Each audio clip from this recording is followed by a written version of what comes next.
5 Live Formula One.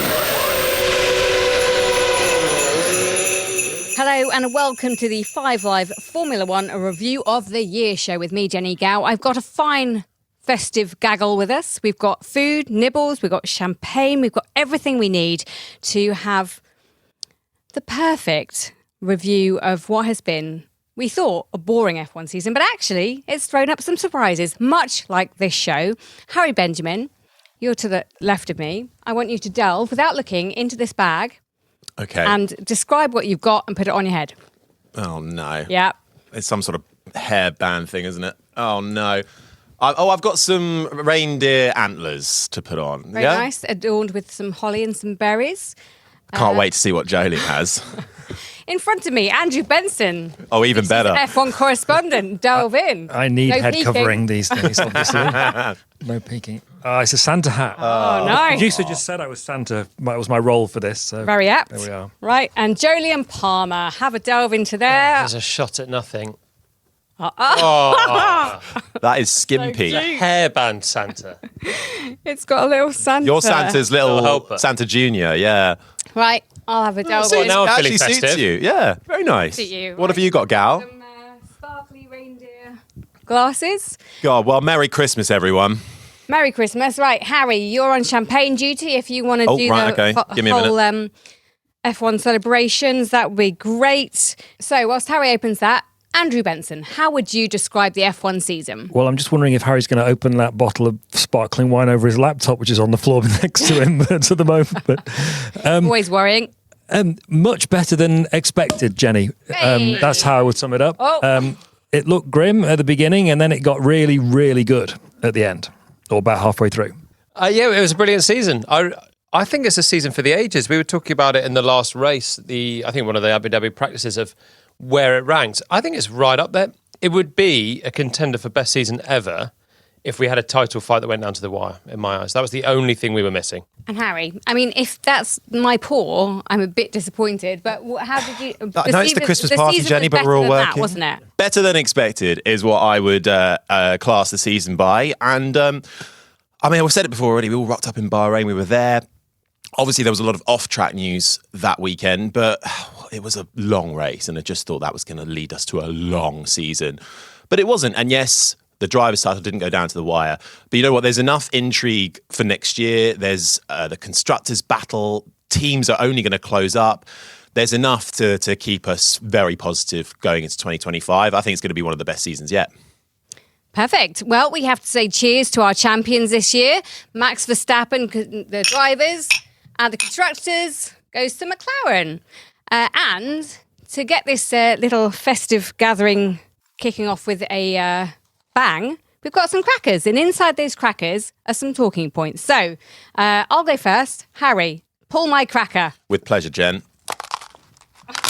Hey! Right, okay. So does that mean I win on that one, yeah? Yeah, I don't know what you've won because it's gone off into the side, but tell us your joke. So in my joke, it says, what do you call a bull asleep on the ground? What do you call a bull asleep on the ground? Any takers? Any takers? Palmer, come on, you love a Christmas joke. Will asleep on the ground. Quick pondering. No? No, I've not got it. A bulldozer. Do we like that? Yeah, very good. Yeah. Now, I presume this refers to, well, Red Bull and their season of no, I wouldn't say two halves, of two different drivers, would we say? They could have won the Ooh. Constructors' Championship this year, were it not for one, who was asleep for pretty much all season long. Wow. Or could they? Because Max Verstappen is Max Verstappen. You're never going to have a Hamilton or Leclerc alongside him because it wouldn't work. So would any driver in that car, which was the third or fourth fastest car for probably the second half of the season, would that have made them the Constructors' Champions? Even if Perez did have a terrible season, I'm not so sure. I think you can't look at where Perez finished in the championship, less than half the points scored of Max Verstappen, and not think Red Bull would have been in the fight at least, along with Ferrari and McLaren, right to the season finale. I think they had quite an extraordinary season in many ways.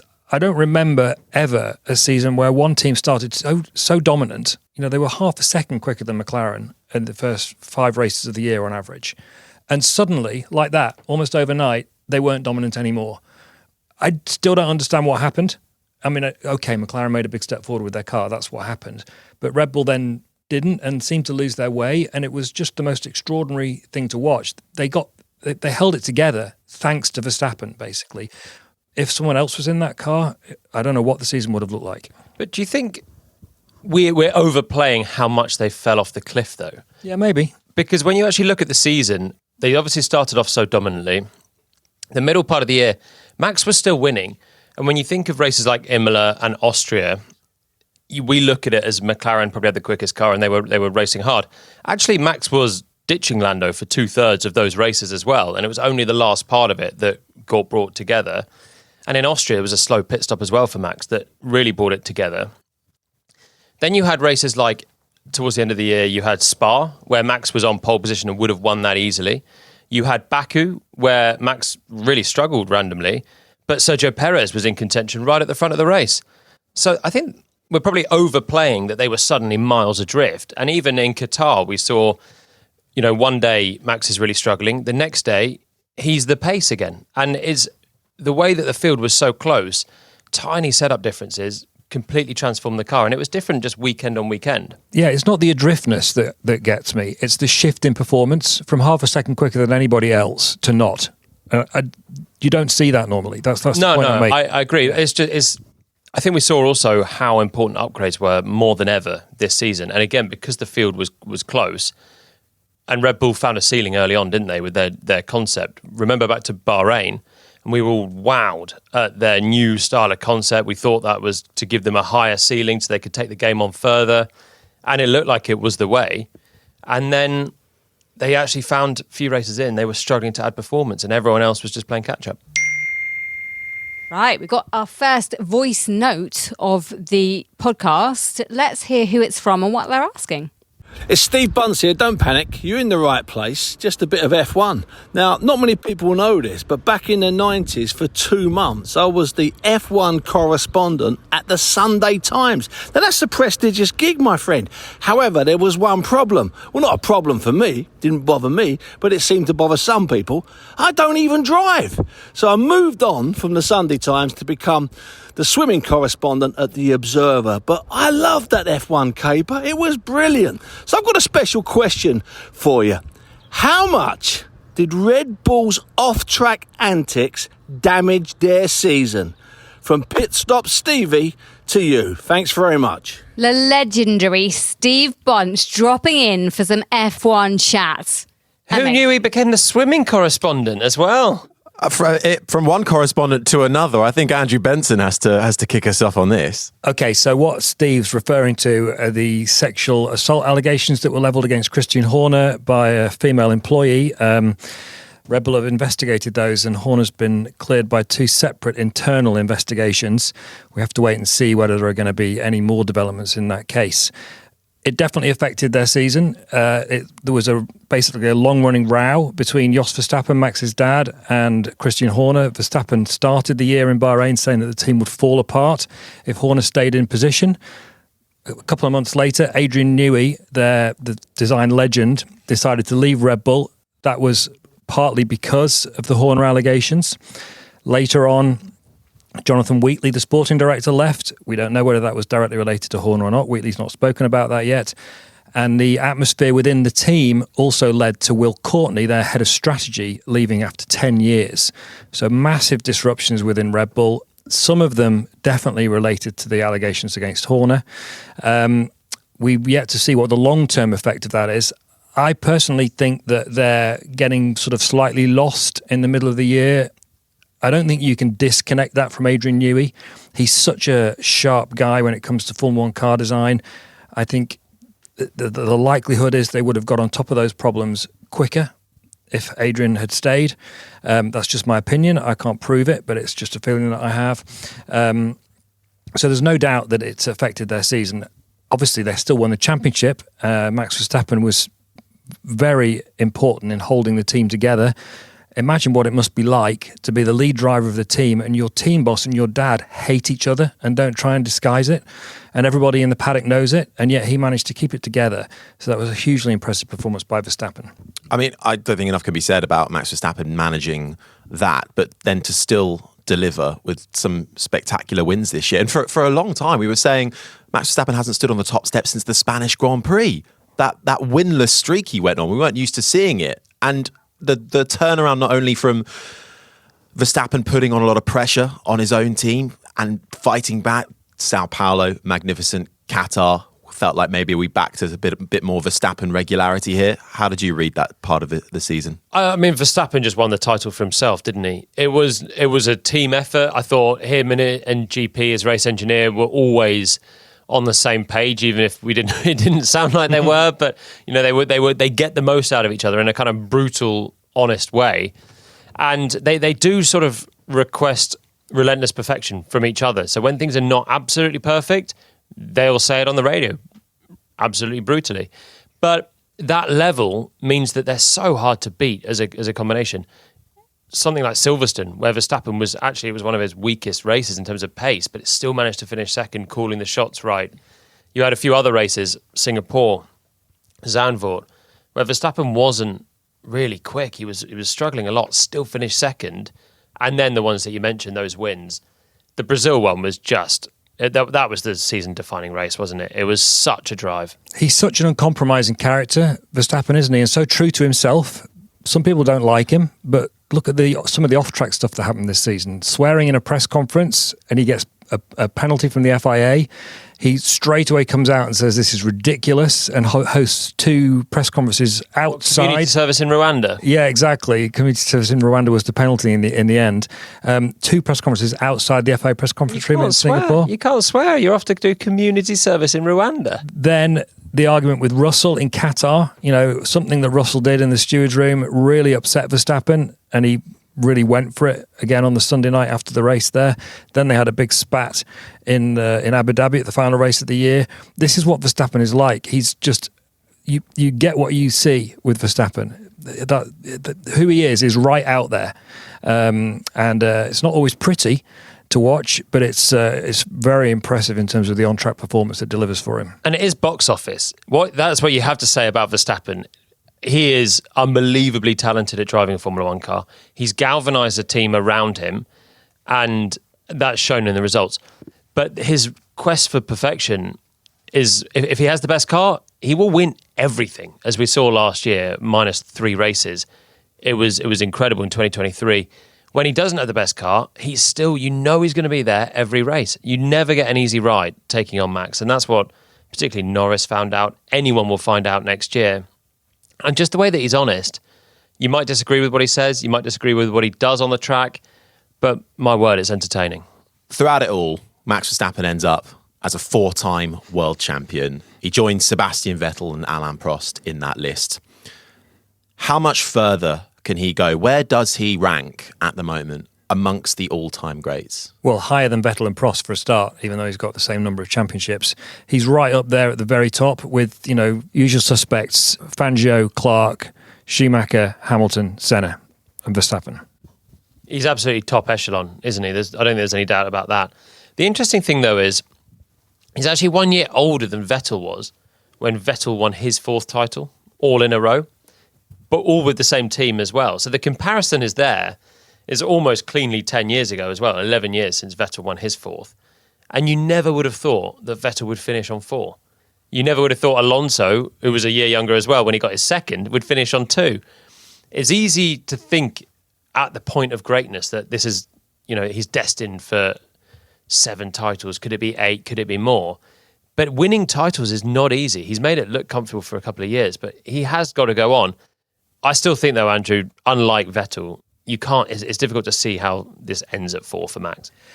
It's really interesting, isn't it? Because we can't know, as you say, if Red Bull have another year performing at the level they were in the second half of 2024, he won't win the championship next year. I still think he might.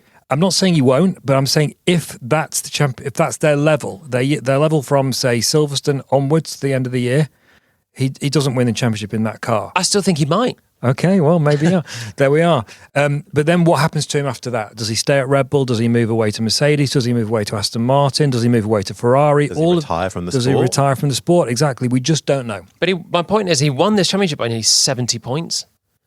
That's the margin he had around the summer. So even though we're talking about this floundering Red Bull, he's still, every weekend, if he's not winning, he's second or third. Worst case, he's off the podium for a few races. And then when it's back there, he can win. Even he will win a championship in not the best car. And we've seen that already. Well, I think this was his best championship for that reason. And if the whole season next year is at the competitive level that Red Bull were for the second half of this year, and he still wins the championship, that will be his best again. Yeah, exactly. That will be his best again. Another level beyond. Yeah. Right, another cracker. I've got it. Jogan? Oh. No, isn't it you and Benny? Right, Jenny. Oh, okay. Right. Yay! Why did the construction worker bring a ladder to the bar? Don't know. No one? Because the drinks were on the house. Hey! So, I think what they're trying to get at is McLaren. If you say so. I do. Because the drinks were on the house. The free-flowing champagne. Exactly. And there were a lot of drinks in that garage on Sunday in Abu Dhabi post-race. But Harry, the transformation. It's incredible. Unbelievable. 26 years since 1998 was their last Were you time. born then? No, yes, I was 1 year old. Oh. So I remember it like it was yesterday. Mika Hakkinen and David Coulthard.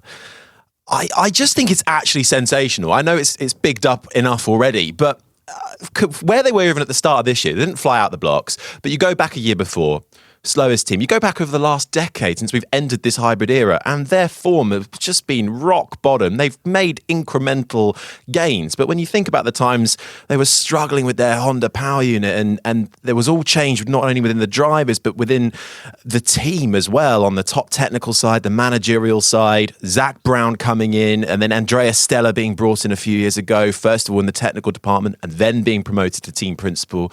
I think that change undeniably has transformed McLaren. They had big upgrades planned incrementally throughout the year, and each time they did it, the first one in Austria last year brought them way close to the front, and then it was just an upward trajectory from there. They were the slowest team a couple of years ago. But this is what we want from Formula One, isn't it? We want to be able to see teams fall away and climb back to the top again. It's a pretty incredible story, actually. You sort of summed it up, really. From the back of the field to the front of the field in such a short time span. The bosses have done an amazing job getting all the infrastructure in place, getting the personnel in place. Zach Brown should take a lot of credit. Andrea Stella, as well, has done a fantastic job as the team principal. They're just hitting the marks with the upgrades, which is... They have done it better than anyone. The way that Ferrari come and then they go. We just talk about Mercedes never knowing what's happening. Red Bull missed a beat this year as well with their upgrade package and got a little bit lost in the summer. McLaren nail it every time, and then they have two drivers as well that can take advantage of it. So I think everything's put in place there, and the story is not completely akin to if Williams turn around next year and started winning races.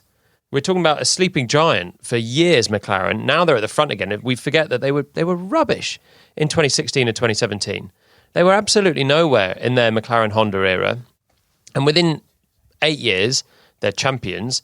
And within a few years, they've literally gone from back of the grid to the front of the grid. I think it's really important not to underestimate what McLaren have done. You know, in Formula One, whenever a team is trying to move forward from a difficult position, they always talk about, a strategy that will take years to fall into place. You know, how many 5-year plans have Renault/Alpine had, for example? Yeah, a lot. And McLaren, they had a difficult year in 2022. Zach Brown thought he'd put in place the right structure. He decided that Andreas Seidel wasn't the right team boss. He allowed him to go to Sauber early. He's now been fired by Audi as well. And brought Andreas Stella in. And within 6 months of Andrea Stella becoming team principal, bang, the Austria upgrade that Harry's talked about, and they've been flying ever since. It's an incredible turnaround, and it speaks to incredible management from those two people that Jolien mentioned, Zach Brown and particularly Andrea Stella. And I think where they differ from Mercedes is the confidence. Mercedes talk about upgrades, and lots of teams have had upgrades that haven't really worked. McLaren had one massive one in Miami this year, which put them right at the front. There were other ones planned, and they did bring other smaller upgrades, but they waited and they waited because they understood that they weren't quite ready to go on the car yet. They knew it was, and it's the understanding that's important, that says so much about McLaren's season. The confidence that they had in their research and development and bringing that to the track, that's what's made them Constructors' Championship champions in the end. And their drivers have been phenomenal this year. Just talk to us about the wins, the way that they were able to get enough points to seal that Constructors' title, and it had to go right down to the wire. Well, they had the machinery. Lando Norris had 2 really dominant wins, one in Singapore, one in Zandvoort. They would emphasise quite often that they weren't a dominant car from race to race, and that's true, but they did have the consistently fastest car from Miami onwards. But it took them a while to really sort of hit their stride, and there was a bit of, I think, confidence in team building there. Norris admits he made some mistakes, McLaren made some mistakes, but they were able to deliver consistently enough with both drivers. That's what made the point. Piastri isn't quite on Norris's level in terms of absolute pace yet, but he's an incredibly good racer. That overtaking move on Leclerc to win in Baku was breathtaking. It's my moment of the season, I think, maybe apart from Verstappen's win in Brazil. And it was the consistency of delivery from team and both drivers that nailed it for them. Where are we at, though, with the 2 drivers as teammates? Firstly, this year we saw the introduction of some sort of team rules, papaya rules, which they seem to fluff up quite a bit, particularly Hungary. Particularly at Monza as well. But also, I wonder almost the friendliness between Lando Norris and Oscar Piastri, giving each other the win, handing it back. Obviously, it was quite pronounced at the Qatar sprint and the final lap, the final call. Norris almost gifted the win back to Piastri as a favour for Sao Paulo. We saw in Hungary, Lando Norris over the radio almost battling with, well, why should I give the position back to Oscar when you should have pitted him first? Again, the papaya rules getting a bit messed up there. So I wonder that the rules need straightening out, but these teammates can't be friends and gift each other wins like that next year, surely. They were a bit naff, weren't they? Those 2 races, how they were decided, especially in Qatar, when there was absolutely nothing on the line. This brings us back to the Red Bull conversation right at the top, doesn't it? Having teammates that can push each other. I said I'd love to see someone actually, if it's even possible, get close to Verstappen. But you look at McLaren, they are good teammates and they push each other hard. Norris is clearly the stronger. It was 24 to Norris in qualifying, which is actually a massive gulf. But in race pace, it was closer.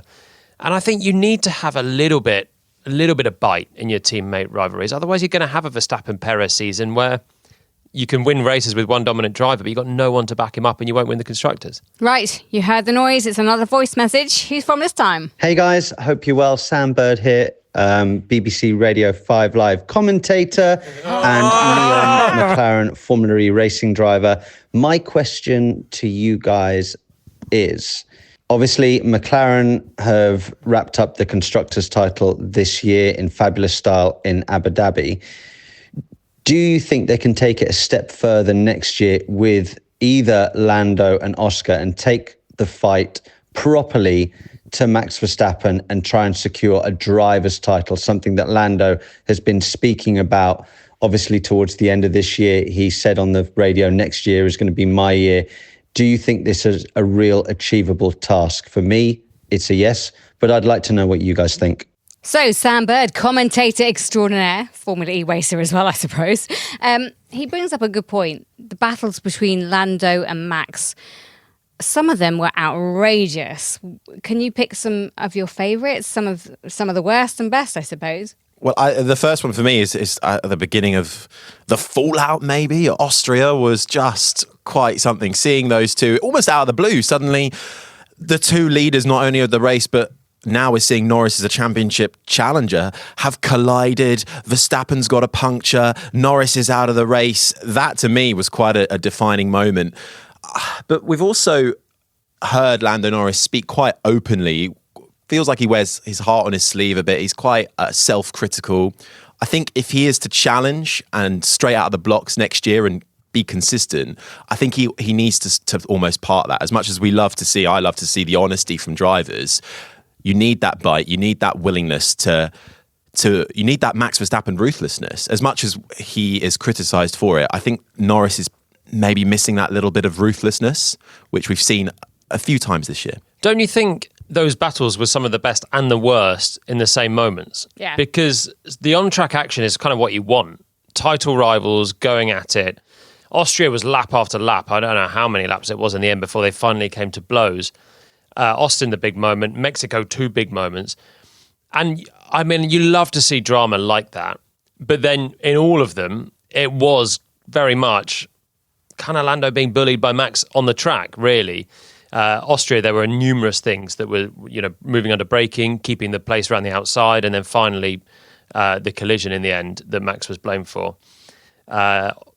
Austin, he kept the place by going off the road. Orlando took it and got a penalty. And Mexico, the 2 issues. And so, I like to see that Max is fighting so hard for the championship, and he was so bullish in his defence at that time. But at the same moment, you do want Lando to kind of stand up for himself. He did on the track, but then outside of it, he's very much sort of like falling down and accepting that Max is this great, that he's not at the level of. And he's literally said those words this year as well. If he's going to be champion next year, he needs to start. He will start from 0 points with everyone else. And he needs to start with a mentality, I think, of he can beat this guy. I think he will. And I think it's the growth that I saw in Lando Norris this year that says why I think he will. Even from one race weekend to the next. So in Austin, he didn't quite get it right. Tried to overtake Verstappen around the outside. Verstappen did his usual race to the apex thing, gaming the rules, took them both off the track. Norris ended up losing out there. 1 week later in Mexico, he learned the lesson from that. He made sure he got to the apex first on the outside, and that got Verstappen the penalty when he forced Norris off the track.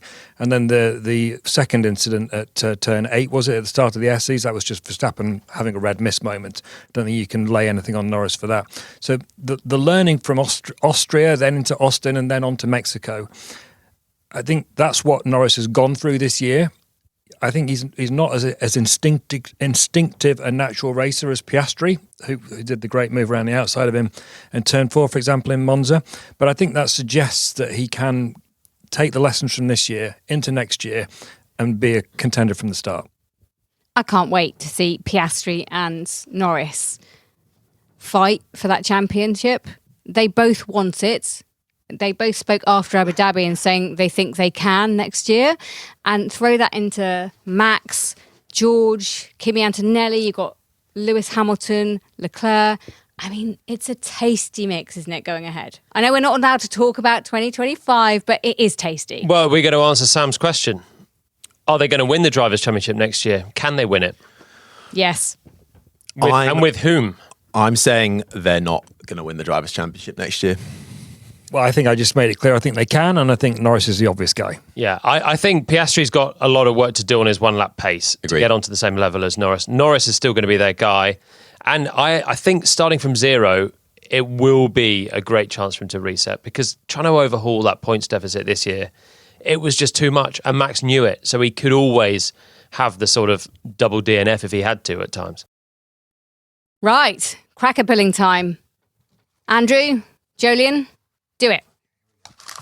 To F1 Titans. Oh, it goes the way of Palmer. Knock, knock. Who's there? Fred. Oh, Fred who? Fred Vasseur, presumably. Fred, I can't play today. Oh, hilarious. We need These a are sound good. effect for that. So I'm Poor guessing quality. we should be talking then about Mercedes reserve driver Frederick Vesti. Yeah, really good point. Sidelined for another year. Fred Vasseur. Played a blinder poaching Lewis Hamilton from Mercedes for next year. Or has he? Or has he? But that's getting on to next year. Until Lewis isn't it? We're Hamilton supposed to had be his most reviewing this year. underwhelming year, didn't he? I still think Fred's done a great job though, didn't he? He nearly won the championship, Ferrari down to the wire in the constructors. And on top of that, they're understanding the car finally. So Ferrari look pretty well rounded now. I think that was perhaps the most impressive part of Ferrari's season for me. They started reasonably well. They were the second best team. They put an upgrade on the car that they expected a lot from in Spain. It went wrong.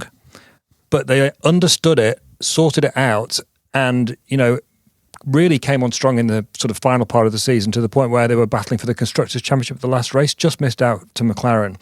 That's super impressive, and it's not what Ferrari would have done in the past. There were in a few years in the past where they've failed to develop the car properly, or in 2022, for example, when they were the fastest car at the start and just threw the season away through all sorts of mistakes. And it's given them, so that in that stable platform, both drivers performed really, really well. Charles Leclerc, I think, had probably his most impressive season in Formula One so far, ending with an absolutely outstanding drive in Abu Dhabi, where he went from 19th to 8th on the first lap and finished 3rd overall, and was so disappointed that they'd missed out on the Constructors' Championship at the end, which I think says everything about the new belief that there is in Ferrari as a consequence of what's happened this season.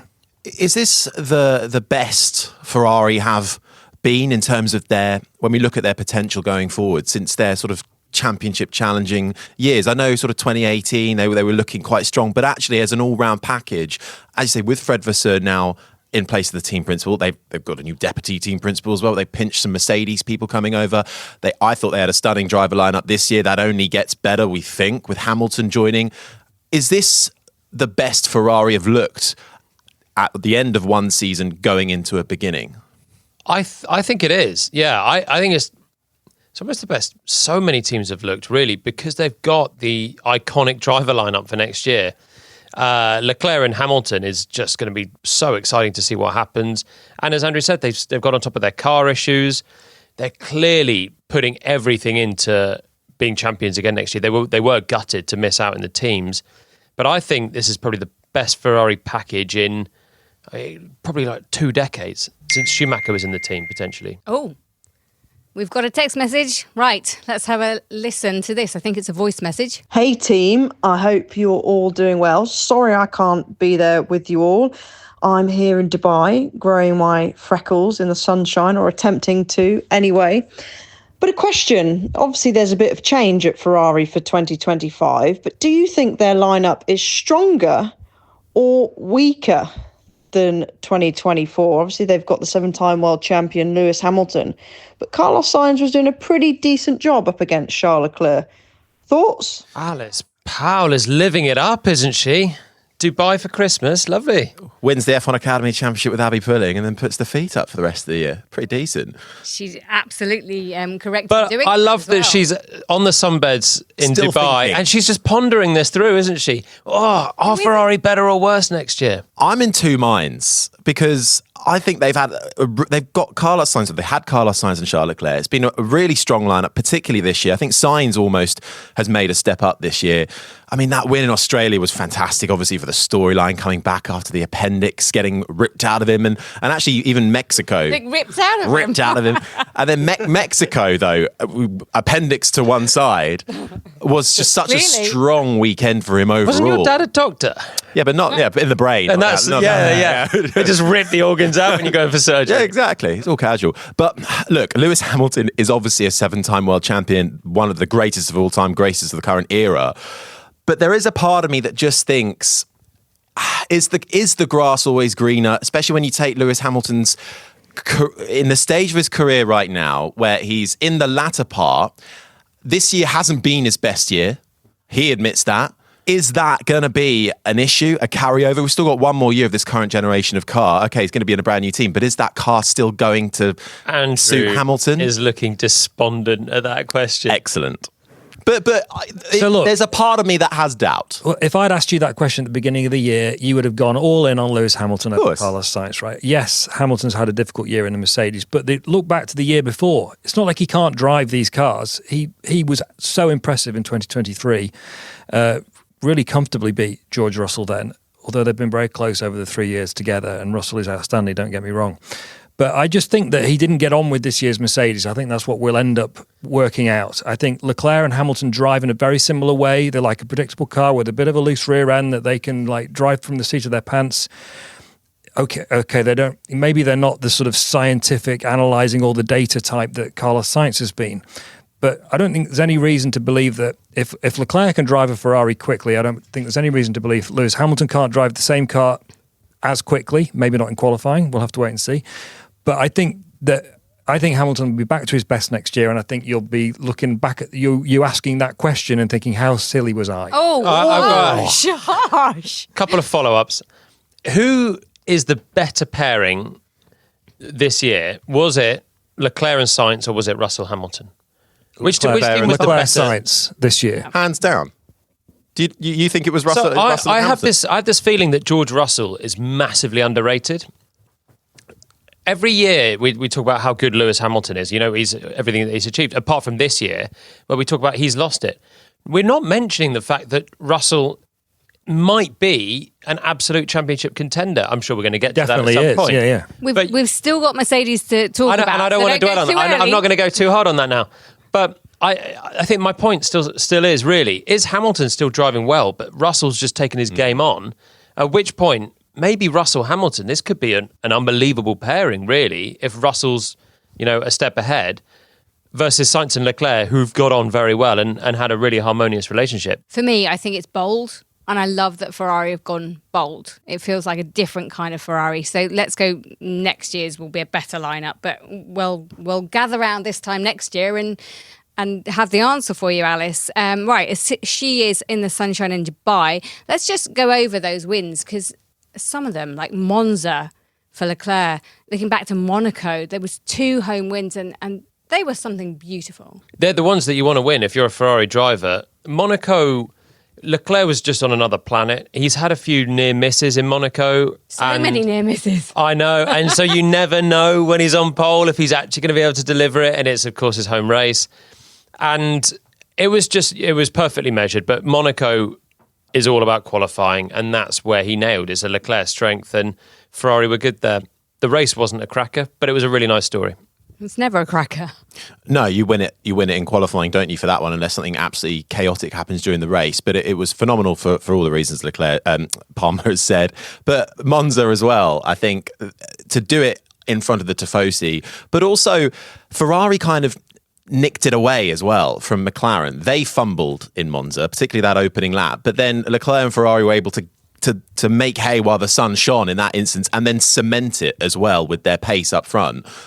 And that almost, I think, makes the win even sweeter than it would normally. Yeah, I think that was a really fantastic win for Leclerc because it was done with pace, but not having the fastest car, but in terms of race pace, he was there. And it was just the kind of epitome of the season, wasn't it, really? You had McLaren with the faster car, front row lockout, no team orders at the time, and a poor strategy at the time. You had Ferrari, shouldn't really have won the race, but executed it with a great driver, good race pace, good strategy, and they got their win. And that's kind of how the whole season boiled down between those teams.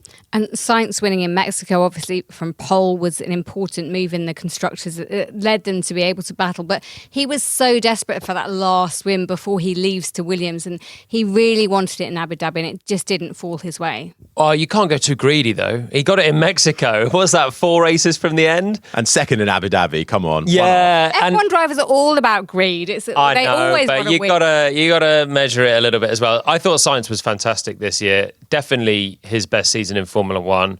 And I think that's leads us back to Alice's question, really, doesn't it? We're actually questioning if Sainz to Hamilton is an upgrade for Ferrari, which is a measure of how well Carlos did. Right, next cracker. Jolyn and Harry. Merry Christmas, Palmer. Oh, Palmer went power on that one. Always. Okay. What do you call a wolf that knows it's a wolf? No idea, Palmer. A werewolf. Oh, gosh. That's quite a good one, actually. I quite like that one. They've pulled through with that. Well done. I suppose this is talking about Toto Wolff and Mercedes. I'm assuming we're on to Mercedes then. I think you have to look at how Mercedes started their year, which was losing their star driver. And the rest of the season seemed like it was just collateral damage. It was just, how do we manage this, losing our star driver and still fighting for a championship with our star driver? So I think we have to say this was a really disappointing year for Mercedes. Let's start with the headline here. I remember being in Bahrain. The car was launched. The team were talking about understanding their issues. They finished third with Hamilton last year. And it hit the track and there were a lot of positive noises, but it didn't look that settled. And we got to the first race and they were the 4th best team. In the end, they've won some races, but there's no doubt about it. With the team with Russell and Hamilton, winning races was good, but they're here to do a lot more than that, and they under-delivered this year. it was a really confusing year from the outside, and I think it was a really confusing year from the inside as well. You know, they got on that run in the summer where Hamilton won at Silverstone, which was probably the race of the year, I think, as a spectator. There was so much going on that day. And I think they got to the end of the year, and it's a similar story to before. They think they understand why they got it wrong, but they don't. But we don't know that they really understand why they got it wrong. And we've still got to wait for another year of have they really understood it. And in the midst of all that, they had to handle, you know, a divorce effectively. They agreed to divorce at the beginning of the year in February, and they had to go through the longest season in history together with Lewis Hamilton. They put a brave face on it, but as the season began to come to an end, it was pretty obvious that it had been, as you would imagine, much more difficult than they'd allowed through the season. And that, I think, you can't ignore that when you're assessing Lewis Hamilton's season this year. Right, we've got a text message coming in. Let's do it again. Hey team, it's Mark Priestley here. What an epic season 2024 has been, eh? I'm sorry that I couldn't be there today, but I do want to throw a little question into the mix for you all to discuss and probably argue over. It centres around Mercedes. How do you think Mercedes will look back at 2024? Is it a positive year given where they were in the years prior to that? Because in 22 and 23, they were utterly lost as a team. It was pretty disastrous, right? In 2024, they've taken major steps forward. They've even won multiple races. So does that go down as a really good year? Or is it one of missed opportunities? I think the answer to the question there is that this has been a worse season for them. I think that's, I would cover that off straight away. I don't think it's been a good season for Mercedes. The wins were fantastic moments. Even in the wins, you'd say, Hamilton had a great drive at Silverstone. McLaren could have won that race with either car, but they didn't. Even at the end, you had Verstappen not far away from Hamilton. It was a great drive from Lewis to bring it home. Austria was pure luck. Russell was miles away, and look, the top two crashed into each other. That won't happen again for another decade.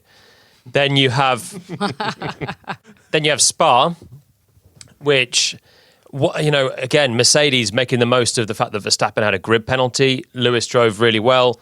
George was inspired with his cool. Either one of them could have won it. Russell got the DQ, but Piastri was homing in on them, and they didn't have the best car.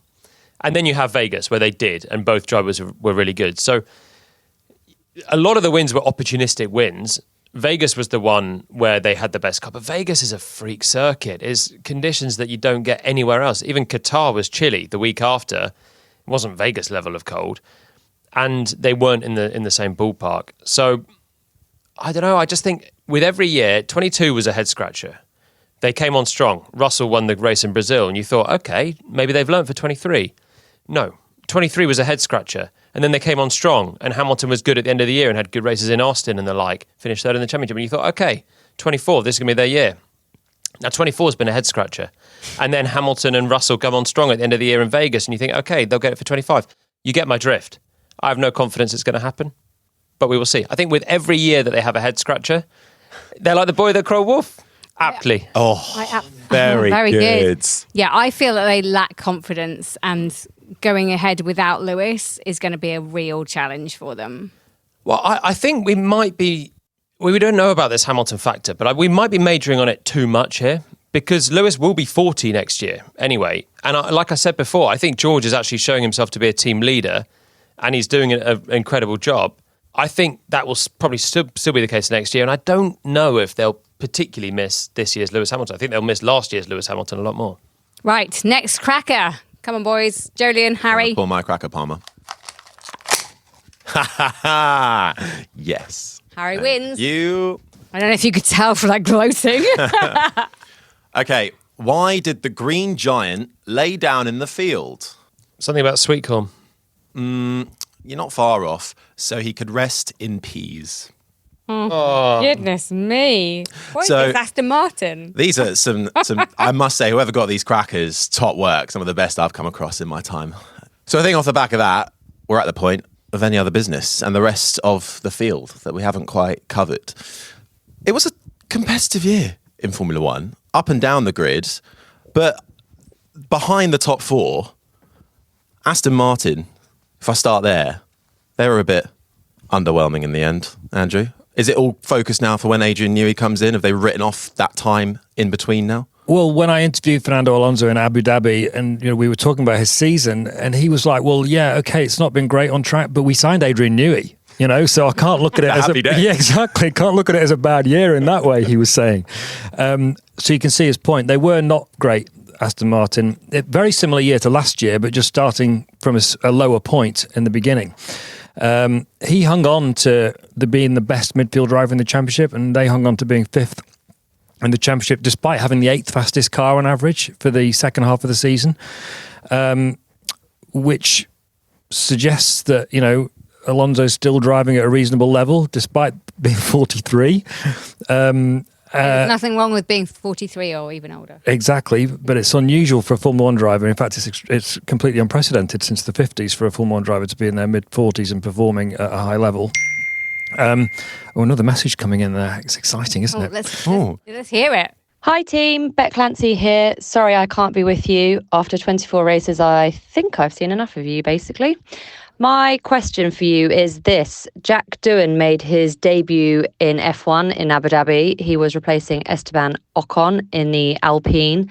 And I just want to get your opinion on what you made of his first outing ahead of what will be a full season for the Australian next year. Or will it? Niche. That's the question. It is very niche. Thanks, back. Who wants to take that first punt? He did okay, Doohan, didn't he? I mean, Alpine as a whole have come a long way this year. They started terribly. But Flavio Briatore was brought in controversially, the former Renault team boss, most famous for fixing the 2008 Singapore Grand Prix for the previous iteration of Renault's Formula One team. And he and the new team principal, Oliver Oakes, have made lots of progress with the team in the second half of the season, to the point that Pierre Gasly was one of the strongest, was one of the standout drivers in the last part of the year, and they've got that great 2-3 finish in Brazil. That's outstanding. Yeah. Jack Doohan, I don't know. I don't think we've not seen enough of him yet to make a judgment. What do you think, Jolien? Yeah, he didn't do a lot, did he?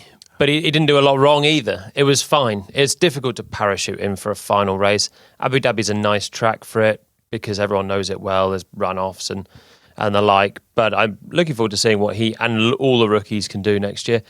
I thought Gasly, he was the best driver outside of the top four teams for me. Gasly had a superb season, and really how Alpine launched themselves from woeful in Bahrain to being sixth in the end was a cracking recovery. Is it a McLaren-esque turnaround on a sort of the B level? If the McLaren turnaround's A level, is this a B level turnaround? McLaren went from where Alpine were at the beginning of this year to in the group behind Red Bull last year. So no, it's not McLaren-esque, but it's very impressive.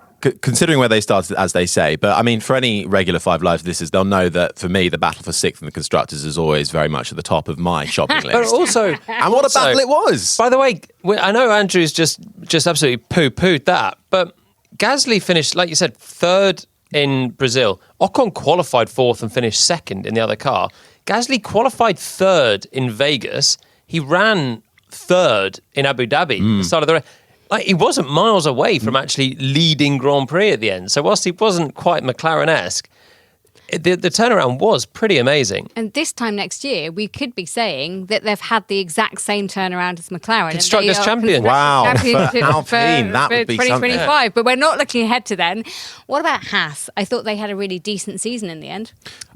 Yeah, I just one on Gasly. Also, zero crash damage. Zero crash damage. I think that's worth saying. First driver ever to not rack up any bills for crash damage. First driver ever. Yeah, in a full season. That's some stat. Yeah, it is. Okay. Haas, who they pipped to the post. I thought actually it was a really good season from Haas. Actually, consistent point scoring. They adversely to Alpine, they didn't start plumb last. They've had those barren seasons, and they managed to come back to challenging for the midfield. Nico Hülkenberg, an absolute star from beginning to end. Kevin Magnussen's form came on towards the end. I'm a bit sad to see Magnussen go, but I think Haas will do well with an all-new driver lineup next year. I think it's a really good season for Haas. Aya Komatsu coming in as team principal as well, I think is a solid move for them. It's an exciting future. The team up with Toyota on a partnership level is exciting to see. I think it's optimism once again at the Haas team. What about RB? Disappointing in the end, I think. I think we've got to talk about Daniel Ricciardo, haven't we? Not even seeing out the season. And it feels quite a long time ago that he said his goodbyes after Singapore. And I don't know, I just feel like there was a lot of promise about RB. They came with bit of potential at the start of the year.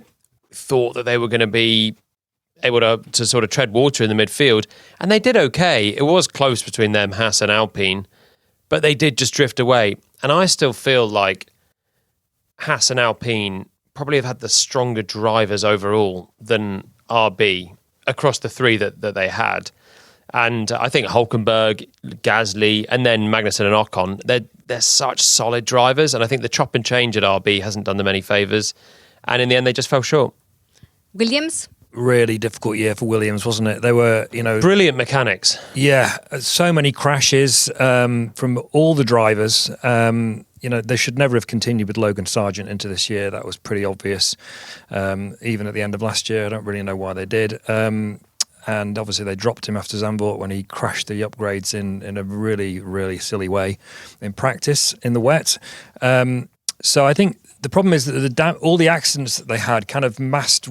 It makes it hard to judge what level of progress they'd made, because they actually went backwards compared to the previous year. But did they really go backwards? And James Vowles is talking about, the team principal, talking about completely redoing the team, starting from, their practices were so old-fashioned, and that's what got them into the problems at the beginning of the year. I think we're going to have to wait to really judge Williams. Ironically, we have to judge Williams as 24 on 25 in a way, because we'll get a sense of whether Vowles is actually making the progress that he thinks he is. But they're all just treading water till 26, aren't they, really? Even 25 is already going to be doing the best they can with what they've got. They're in a holding pattern, and a few of these teams are. Well, I'm sure we're going to give at least one line to Sauber coming up as well. Maybe half a line. Yeah. So disappointing were they this year? Well, you've done it now. We don't need to talk about them anymore.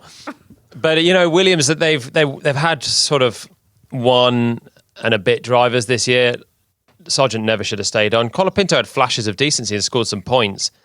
But even then, he was never going to be a long-term signing because they already had signed. So it was a strange appointment that filled the gap, but also cost a lot of damage money as well. So I think Sainz and Albon's going to be nice for the team next year, but we're going to have to wait till 26 to see, is the ship turning around. So that's a Christmas wrapper. Get it? That's in line with the jokes we've had. I want to know your standout moment for this year. What is the memory that you will take from the 2024 season? One that will stick with me till the day I die will be sitting in the front row of the press conference room in Baku when I'm doing my other job and asking what I thought was a really good question, trying to get a nice quip or a line out of Fernando Alonso. I wanted a line about what he thought about the papaya rules and history with McLaren and team orders, and Andrea Stella asked what I thought was a half-decent question, and all I got in response was I don't know. And that was it. Done. On camera, and that will stay with me till the end of time. I think Benson could have told you that might have happened as well. I did then get a text from Benson saying, "Welcome to the Fernando Alonso club." Or something. We've all had an Alonso moment like that along the line. I mean, look, this has been quite the year off track. For me, it was the Singapore press conference where Verstappen was not answering questions. And it became apparent to me during it that I thought he was trying to say, I will answer questions outside, but I wasn't absolutely sure. So I literally ran into the press conference room from the media centre next door to ask him that exact question. And he gave me a big thumbs up without saying anything. And then we proceeded out of the press conference room at the end of it, negotiated where we were going to do this interview with everybody around us. We walked down the stairs together out to the media centre, into the paddock, and did the big scrum interview. And then the two of us and our scrum were all over the newspapers and the internet the rest of the day. So yeah, that was quite the moment. It was like watching something from the Pied Piper as Max Verstappen just led this merry gang of journalists along. Jolien. I think I'm lucky enough at various times this year to go trackside for the action. And then at Silverstone, I was invited to go trackside at FP3, and always Silverstone is something really special to go. Fast circuit, cars at their best. So I was very excited, tabard on, right up against the Armco, and it absolutely hosed it down. It was windy as anything. I'm just standing out there. Red flag gets flown within the first minute, and I'm genuinely out there for like 20 minutes trying to report trackside with nothing happening. But in the end, I got round to Maggots and Beckett's, and even in the intermediates, the cars were still flying through and they looked really cool. So it was all worth it in the end. But sometimes you do wonder what the glamour's all about. Well, the glamour for me was in Abu Dhabi. And after the checkered flag had flown, I was down there in the pit lane and I just got swept along with the emotion. I almost cried on air and my producer was like, "Are you crying?" I was like, "Yes!" And just that raw emotion of F1. It's what it's all about. It's what we all put our heart and souls into covering. It's what the teams and the drivers put their heart and souls into winning and competing in. And going into that McLaren garage with all the champagne being sprayed and seeing how much it meant to the mechanics, especially, who have devoted their entire lives, and it is hours and hours putting into that team. And to see all of that come to fruition, it's something special. That's nice, isn't it? Your special moment is champagne in the garage in Abu Dhabi whilst I'm battling Storm Ciarán on the Northamptonshire plains. I'm getting pied off by Fernando Alonso. So all different years for us by the sounds of it. I had a great time. Now, whilst our producer said we can't look forward, who do you think will be drivers' champion at the end of 2025? Harry? I'm going to say Max Verstappen. Benson? Lewis Hamilton. Oh, Palmer. Lando Norris. Oh. Oscar Piastri. Mixed bag. That says everything you need to know. That sets us up nicely, doesn't it? I like that. Let's gather again next year and we'll find out who's right. Thank you so much for joining us. Thank you to the entire team. It's time for us to say goodbye and we'll see you in 2025 for what will be a thrilling year, we hope. This has been an IMG production for BBC Radio 5 Live.